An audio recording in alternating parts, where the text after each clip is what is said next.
What's up, Marwin fans? This is Raphael from C Manga, and welcome back to another review of the Breaker New Ways. This week's chapter 189. So this was a very intense chapter for me this week. It's definitely kind of left me feeling a bit worried and depressed about what will occur in the next week's chapter, and this is particularly because of Elder Kwon's situation and his condition. Before, I was not worried because I thought, well, he's out of the fight, Shi-Woon's going to take care of this. But the way things have kind of escalated, it seems like his life might actually be threatened once again, and I'm worried if he's going to live through this or not. And I'm kind of conflicted with his actions, and if they're the right decisions to be making right now. But considering the dire situation, I can justify them and say, yeah, what he's doing kind of does make sense, but is it a bit too brash? That's one thing I'm kind of concerned, because Elder Kwon has been that kind of brash person in the past, and this time it might cost him his life. So I'm quite happy to see that the helicopter did indeed have the Murim Alliance all on here, like Sarah Kang, Jin-Ie, Ju-San-Sik, the other Murim leaders, Kang-Sung. I'm glad it was actually them, because I thought this was going to be some trickery, but it was them. But the situation isn't all positive, because they're immediately informed about the situation with Kwon, and they're actually quite shocked that someone was able to injure him so badly. So it's good to see that other Murim leaders are actually concerned from or like surprised, rather than how arrogant and selfish they were being a few chapters ago. But particularly Sarah Kang, Jin-Ie, and even Ju-San-Sik were in a bit of a panic. Particularly obviously Sarah Kang, Jin-Ie. Sarah Kang was even towards the end of the chapter saying we need to land the helicopter now, because Jin-Ie and herself had felt like an ominous feeling, so they knew something bad was going to happen.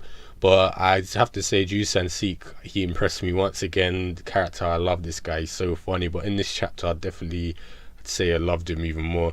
He's shown quite a bit of concern for Elder Kwon, and he was even actually getting pissed off when he saw the state Elder Kwon was in, and he was like, which rotten brat did this? And I was just thinking, it's too bad Jae-Gal is actually already dealt with, because he would have definitely had to deal with the ghost doctor, and you would definitely wouldn't have liked that. So yeah, it's good to see, even though they have a rivalry, Elder Kwon and Ju-San-Sik is actually quite concerned for his condition. And towards the end, he even goes a bit hysterical alongside Jin-Ie when Elder Kwon was going on his suicide run. When he started charging up his ki, he was even like, what the hell are you expecting to do in that your current state? What are you planning to do? So I'm just hoping next chapter he might jump in and stop it, or something happens to avert this, because right now I feel like Ju-San-Sik's the only one who can probably help him, because his condition does seem quite bad. Everyone was even looking at his arm thinking, like, having all these shocked surprised faces. So as I said, with Elder Kwon, when Shi-Woon actually was telling Chun Woo to hand over the remote and flee, this is when he starts to basically get involved. And he mentions that if Shi-Woon actually does commit this action, it means the Sun Woo clan will be responsible, which is actually true, because the Gaiju of the Sun Woo clan helped the Nine Arch Dragon escape.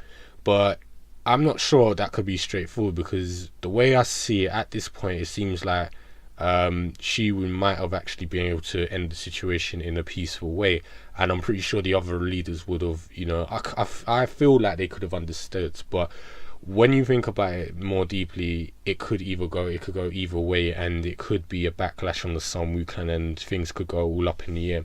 But that wasn't the only concern for Elder Kwon. He actually had a lot more concern for Shi-Woon himself, and he even mentioned that this is a terrible situation. If he does this, he's going to be forever bound to Chun Woo's shadow. He's always going to be like attached to him. And it's true, because if Shi-Woon generally is trying to let his master escape, he's not really thinking about all the things he's done, all the things he could do in the future. Is he going to continue to always go and defend Chun Woo, despite the fact that, yeah, he was your previous master, but he's done some bad things in the past? you need to kind of let that go and think, for the good of the mirror, for the good of, even the real world. Look what happened to your mother. That was to do with the SUC. The SUC was joint with Chung Woo in a way, so I'm not saying he did it personally, but those kind of actions can't really be overlooked. And Shi-woon's kind of contradicting himself right now when he said, I'll stop him no matter what it takes. So at this point, as I said, I'm left to kind of see what will happen next week in that regard.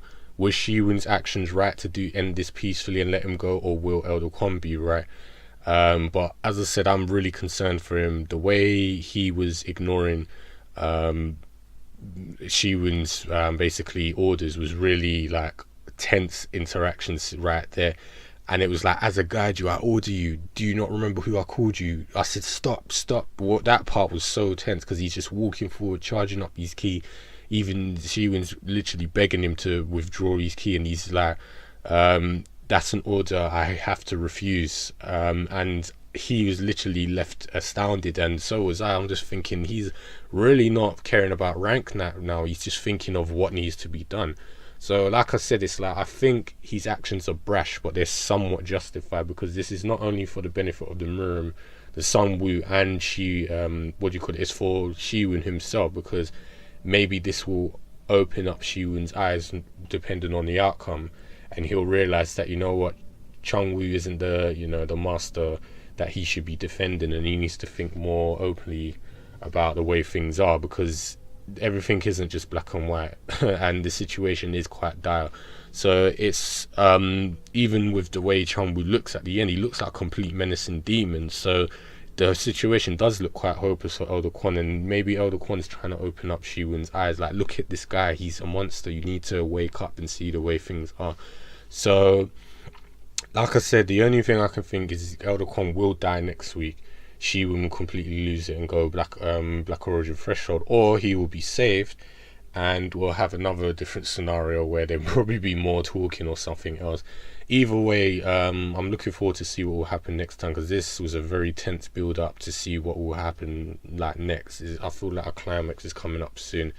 And yeah, just as I said, I'm really enjoying what's been going on so far. It's kind of been a bit frustrating, the way, it seems like, what's the word I'm looking for? It just seems kind of, a lot of pause moments like now, where it's just kind of a lot of stop and starting. What I'd want to see is a proper full conclusion solution, because I just feel like, is this going to happen? No, it doesn't. Like, we're going to see Shi-woon fight Chung Woo, things like that. It feels like we're being misled, but either way, I'm loving this and I can't wait to see what happens next time. So that's all I can say. You guys know the usual. If you've got any predictions or opinions about this chapter, let me know, and I'll speak to you guys next time. Take care.